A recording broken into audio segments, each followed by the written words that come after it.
जी नईम करीम साहब, ये बताइएगा कि बलूचिस्तान में सबसे पहले तो गंदम की जो किल्लत है, गंदम की बर वक्त खरीदारी क्यों नहीं हो सकी और ये किसके पास जिम्मेदारी थी? जी बिस्मिल्लाहिर्रहमानिर्रहीम। देखें, डिपार्टमेंट तो फूड का है जिसकी जिम्मेदारी के अंदर ही आता है, जो प्रोविंशियल डिपार्टमेंट है हमारा। लेकिन थोड़े से अगर हम इसमें मतलब जो अभी फिलहाल तो एक हाइप क्रिएट की जा रही है, जो मुझे जो नज़र आया है, जो मैंने अपनी जो जो स्टेटिस्टिक्स देखी हैं बलूचिस्तान के हवाले से, इसमें तो शक नहीं, जो अपने लिए बात की है कि 24-25 की खरीदारी नहीं की जा सकी। लेकिन उसकी वजूहत भी कुछ ये थी कि उनके पास ऑलरेडी गंदम जो है मौजूद थी, जो 23 के अंदर उन्होंने खरीदी थी, वो ठीक है। गोदामों में मौजूद थी। और लेकिन देखिए, हमारा जो परसेप्शन बलूचिस्तान के लोगों का गंदम के हवाले से वो ये है कि पंजाब की गंदम को प्रेफरेंस देते हैं। अगर 2 मिनट मुझे अब दें तो मैं स्टैटिस्टिक्स के ऊपर जी जी थोड़ी जी, सी अगर प्लीज बात सर, कर लूं कैरी बलूचिस्तान की, ऑन। कि जो पाकिस्तान का मेजर जो शेयर होल्डर है गंदम प्रोड्यूस करने में, पंजाब है। आपको पता है 75% 80% के करीब तो तकरीबन पंजाब करता है। बलूचिस्तान अपनी जो प्रोडक्शन है अराउंड 3-4% है।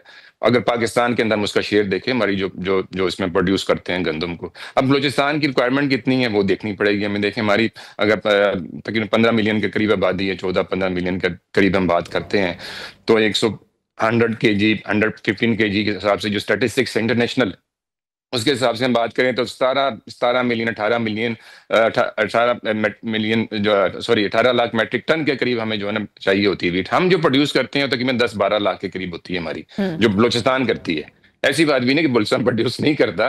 तो थोड़े से स्टेटिस्टिक्स और नैरेटिव थोड़ा सा मैं क्लियर करना चाहूंगा। बलूचिस्तान ऐसा भी नहीं है कि प्रोड्यूस नहीं करता। हमारे पास नसीराबाद का पूरा डिवीजन है जो एग्रीकल्चर लैंड है, हमारे पास सिब्बी है, उसके बाद बारखान है हमारे पास। तो हमारे पास ऐसे स्टैटिस्टिक्स आए थे कि हम खुद कर सकते थे, इसलिए इन्होंने परचेज नहीं की। अब परसेप्शन ये है हमारे लोगों की कि हम पंजाब की गंदम खाना जो है ना वो हम खुशी महसूस करते हैं, हम महंगी भी लेते हैं। और यहाँ पे कोई पाबंदी भी नहीं है। डेली के 150 से 200 ट्रक कोयटा के अंदर एंटर होते हैं गंदम के सिर्फ। ये अच्छा। रिकॉर्डेड चीज है। ये ठीक है। आती है गंदम आपकी, मतलब पिसा हुआ आटा जो है ना, ये यहाँ से मुख्तलिफ यहाँ उनसे जो है फैक्ट्री से आता है वहां पे। और लोग उसको प्रेफरेंस देते हैं 2100-2200 में वो 20 kg का पैकेट खरीदने के लिए। हम्म। कोई तो इसमें वो नहीं है कि अभी हम कहेंगे बुरहान है, मुझे कोई बुरहान नजर नहीं है। रेट जरूर हाई हुआ हुआ है कि 1800-1700 वाला जो बैग है वो बिल्कुल आज सर, वो तो आपको पता 2100-2200 है ना में कि मिल रहा फ्लड है। के वो बाद जो बारिशों की वजह से है, सिचुएशन हुई है, बिल्कुल फ्लड बारिशों सिचुएशन की की वजह वजह से से है। हुई है। जी हाँ, उसमें जो ट्रैवलिंग नहीं कर पा रहे, जो उसमें ट्रक बहुत सारे रास्ते बंद हुए हुए हैं, अब मतलब फिर महंगा वो चार्ज करना शुरू कर देते हैं किराया। तो ये रीजन है उसके अंदर।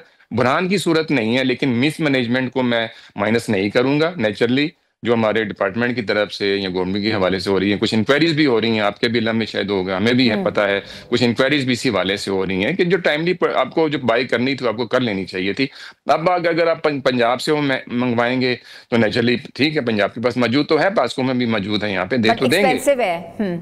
बट ऑब्वियसली एक्सपेंसिव होगी, रेट बात ही आ एक्सपेंसिव जाती। होगी तो और अगर आप आप वो अपने और आपकी अपनी जो गंदम है वो आपने जाया कर दी, जो आपको खरीदनी चाहिए थी ग्रोवर्स के पास जो पड़ी हुई थी, उन्होंने तो बेच दी। जाहिर है उन्होंने तो बेचनी थी। उन्होंने अगर आपने नहीं खरीदी, गवर्नमेंट ने नहीं खरीदी, तो उन्होंने तो बेचनी थी ना, उन्होंने प्राइवेटली बेच दी होगी, थोड़ा थोड़ा करके जैसे भी उसको बेच दिया होगा। क्योंकि गंदम की एक लाइफ है, शेल्फ लाइफ है, 2 साल से हम्म ज्यादा, एक साल 1.5 साल मैक्सिमम इतने रह सकती है ना, हम्म। तो रखा नहीं जा सकता इसको। जी अच्छा सर, मुझे बताइएगा कि हुकूमत ने, वफाकी हुकूमत को जो 5 लाख बैग्स गंदम खरीदाने के लिए समरी भेजी है, ऑब्वियसली अब रेट जो है वो डिफरेंट होगा, तो आम आवाम के लिए ये क्या इम्पैक्ट मुरतब हो सकता है? बिकॉज ऑब्वियसली रेट का एक बहुत बड़ा प्रॉब्लम होगा और जी जी कैसे जी। बिकॉज एक आम कॉमनर का सर्वाइवल तो बहुत मुश्किल है। देखिए, मेरे ख्याल में तो सब्सिडी अगर ऐसा गवर्नमेंट कर रही है, मिसमैनेजमेंट हुई, तो उनको सब्सिडी देनी चाहिए। उनके पास फंड्स अच्छा। अवेलेबल हैं, वो सब्सिडी उसमें दें। गवर्नमेंट को देनी चाहिए, आवाम के लिए उनको फैसिलिटेट करना चाहिए। अगर उनकी तरफ से मिसमैनेजमेंट हुई है, जो कि नजर आता है, देखिए उनको कर लेना चाहिए। लेकिन मैं समझता हूँ, देखिए अपनी गंदम को आप कहीं और बेच दें निकाल के, और कम रेट के ऊपर बेच दें, फिर महंगे रेट के ऊपर आप ले लें, ये वही कहानी है जो हमारे पास पहले हुआ। आपको पता है केयर टेकर गवर्नमेंट के अंदर भी इसी किस्म के कुछ हालात हुए। अपनी गंदम हमने जो है ना ली नहीं, हमने बाहर से गंदम सस्ती इंपोर्ट कर ली, अपनी गंदम हमें महंगी पड़ती है। तो मैनेजमेंट की कमी है, मैं समझता हूँ गंदम की कमी नहीं है, हम्म हमारे पास रिसोर्सेज की कमी नहीं है। मेरे हिसाब में पूरे पाकिस्तान की बात करूंगा, बलूचिस्तान के अंदर अपने एक डायनामिक्स हैं, मामलात हैं, मसाइल हैं।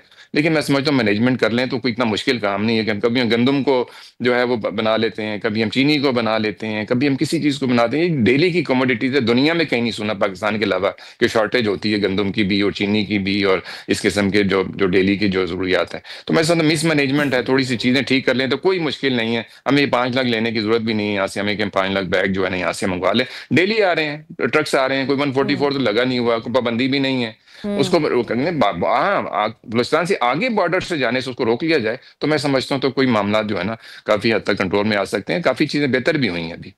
ठीक है, ऑब्वियसली जब अपने मुल्क में प्रोडक्शन पूरी होगी तो आगे बेशक जहाँ मर्जी आगे एक्सपोर्ट जी पूरी है हमारी प्रोडक्शन, पूरी एक्सेस है हमारे पास, एक्सेस है। अच्छा, आपके ख्याल में सूबाई हुकूमत को मुस्तकबिल में फ्यूचर के ऊपर बात की जाए तो ग़िज़ाई तहफ़्फ़ुज़ यकीनी बनाने के लिए कौन सी ऐसी पॉलिसीज़ जो है वो बनानी भी चाहिए, इम्प्लीमेंटेशन भी करनी चाहिए? देखिए, अवलीन फ़र्ज़ है, पहली बात तो अवलीन फ़र्ज़ ही हुकूमत का ये होता है कि अवाम की सहूलत के लिए वो काम करे, और अवाम भी वो जो आपके पास 90% जो बिलो द आपका होता है गुर्बत के लेवल के ऊपर बैठी हुई है, ये पॉवर्टी लाइन, तो उसको आपको एड्रेस करना चाहिए। अभी हमारे इलाकों में नवाब सरदार वो जागीरदारा सिस्टम जो चल रहा है अभी तक, फ्यूडल सिस्टम जो चल रहा है, जब तक वो चलता रहेगा और चीज़ें इसी तरह चलती रहेंगी तो मैं समझता हूँ बड़ा मुश्किल हो जाएगा। हमें बहुत कुछ करने की ज़रूरत है, स्पेशली मैं बलूचिस्तान के हवाले से बात करूँगा। पंजाब और KP सिंध बहुत बेहतर तरीके पर मैनेज कर रहे हैं उसको, तो बलूचिस्तान इतनी बड़ी आबादी नहीं है कि हम इसको मैनेज नहीं कर पाते। ठीक है, एरिया बहुत बड़ा है हमारे पास, 45% ऑफ लैंड, आधा पाकिस्तान आप कह लें, बट आवाम को अपने मैनेज करना है ना, अपने एरिया को तो ठीक है करना ही करना है। तो मैं समझता हूँ इतनी बड़ी कोई चीज नहीं है कि बस ये कि थोड़ी सी कॉम्पिटेंसी आ जाए और right people for right job आ जाए, लोग सही आ जाए, 45% ऑफ लैंड के अंदर डेवलपमेंट हो तो क्या ही बात है। ये डेवलपमेंट ये पूरे पाकिस्तान की डेवलपमेंट होगी। यहाँ सबसे इंपॉर्टेंट इशू जो है बलूचिस्तान की डेवलपमेंट के ऊपर, डेवलपमेंट अगर होती भी है तो नहीं की जाती और करने नहीं दिया जाता। जी, बात देखें, फंड्स तो मिलते हैं ना, आपने PSDP बनाए, मैंने तो नहीं बनाया ना आपने बनाया, गवर्नमेंट खुद बनाती है ना, और इलाकों को देख के बनाती है, अपनी इनपुट लेके बनाती है, अपने MPs MNAs जो लोकल वहाँ पे बॉडीज मौजूद है उनसे लेके बनाती है, उन्हीं फंड्स के ऊपर बजट बनता है। जब वो बजट बन जाता है, जो आपके ऊपर फंड्स अवेलेबल हैं, तो देन साल के एंड के ऊपर वो डेवलपमेंट नजर आ जानी चाहिए ना कि आपने ये 4 चीजें बनानी थी, ये डैम बनाने थे, ये ब्रिज बनाने थे, सड़कें बनानी थी, लेकिन एंड ऑफ द ईयर फिर हम जीरो पे होते हैं। तो चीजों को मैं समझता हूँ कि बड़ी क्लोजली उसको देखने की जरूरत है, ठीक की जा सकती है। लेकिन दहशतगर्दी, आपने शुरू में भी बात की थी, दहशतगर्दी एक बहुत बड़ा चैलेंज है बलूचिस्तान में। आप शायद दूसरा क्वेश्चन मुझसे ये भी करें, जिस तरह भी मैं बात करना चाह रही हूँ, बिकॉज़ ऑब्वियसली बलूचिस्तान की नुमाइंदगी होनी चाहिए और आप आज बैठे हुए हैं, being representative, I need to ask you lot of questions. अभी आपको पता है मशीनरी को आग लगाने का जो एक एपिसोड हुआ है, ऑब्वियसली डेवलपमेंट जहाँ हो रही है, ये कोई पहला एपिसोड नहीं है। हमने गवादर में देखा, हमने सुई में देखा, हमने डिफरेंट जगहों पे देखा कहाँ ब्लास्ट होते हैं, कहाँ रोक लिए जाते हैं। टेररिज्म काउंटर करना इट्स नॉट इजी, और फिर डेवलपमेंट के ऊपर कितना बड़ा निशान आ जाता है और एक बहुत बड़ा क्वेश्चन मार्क हो जाता है कि क्यों नहीं की गई। क्या कहेंगे आप? ये देखिए, सिक्योरिटी थ्रेट्स और सिक्योरिटी रीजंस तो हैं, एक हर्डल बीच के अंदर मौजूद जरूर है, लेकिन देखें सारे 100% एरियाज तो नो गो एरियाज नहीं है, 100% एरियाज तो दहशतगर्दी की लपेट में नहीं है ना। चंद डिस्ट्रिक्ट्स हैं जिनको हम उनको की उस पर टिप्स पे गिन सकते हैं जिनके अंदर इश्यूज हैं हमारे पास, और उनको हम एड्रेस भी कर रहे हैं, हमारी फोर्सेस भी उनको एड्रेस कर रही है, हमारे इदारे भी इसको एड्रेस कर रहे हैं। बात यह है कि जो बाकी आपके रेस्ट ऑफ 80% या 70% या चले मैं कहता हूँ 50% एरिया है, तो वहाँ की डेवलपमेंट के अंदर क्या इश्यूज हैं। हमारे पास जो ये पश्तून बेल्ट यहाँ से कोयटा से स्टार्ट होती है, चमन तक जाती है, लोलाई से शुरू होकर DG खान तक आती है, इसमें क्या इश्यूज हैं? इनके अंदर तो कोई थ्रेट नहीं है हमारे पास। इसके अलावा हमारे पास बलान तक बड़ा अच्छा एरिया था, नसीराबाद का एरिया बड़ा पीसफुल एरिया है हमारे पास, पूरा एक डिवीजन है नसीराबाद का जिसके अंदर 8 हमारे पास डिस्ट्रिक्ट मौजूद है। हमें उनको तो डेवलप कर लेना चाहिए था। बस मैं समझता हूँ कि मैंने पहले भी मुख्तसर कहा कि हमें थोड़े से सही लोग जो है ना हमारे पास होने चाहिए, वो आके इसको मैनेज करें, जैसे भी करें। इलेक्शंस भी आपके सामने है, आपके सामने सारी चीजें हैं, उनके ऊपर हम अगर बहस करें तो फायदा नहीं है। लेकिन दहशतगर्दी देखें, बॉर्डर एरिया जो main factor is the border area, Iran और अफगानिस्तान का, बलूचिस्तान के साथ, ये एक बहुत बड़ा हमारे लिए चैलेंज है, पूरी फोर्सेस के लिए और पूरी हमारी गवर्नमेंट के लिए। मैनेजमेंट तो की जा रही है, आपकी स्मगलिंग भी रोकी गई, आपकी दहशतगर्दी को रोकने के लिए ये जितने भी फितना, तो हिंदुस्तान कह लें, आप ख्वाजी कह लें, अब एंट्री तो है उनके पास वहां से बलूचिस्तान में। अब उनको गुरीला वार में इतना आसान काम तो नहीं है, जब आपके मुल्क के अंदर दाखिल हो गए, क्रॉस बॉर्डर आपके टेररिज्म कुछ और होता है, और जब इनसाइड आ जाए तो उसको कंट्रोल करना बड़ा मुश्किल हो जाता है। प्रॉक्सी वॉर जो होती है वो वॉर होती है, और प्रॉक्सीज को निपटना भी आसान नहीं होता। Sir thank you so much हमारे साथ। मुश्किल जी जी।